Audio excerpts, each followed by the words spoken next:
You ask Tiger to solve. This deals with linear equations with one unknown. The final result is a equals 8. Let's solve it step by step.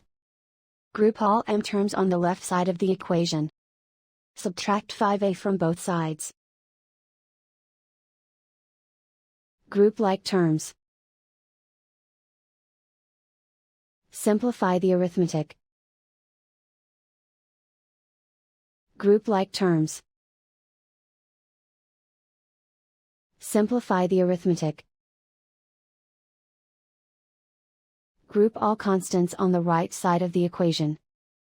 Subtract 5 from both sides. Simplify the arithmetic.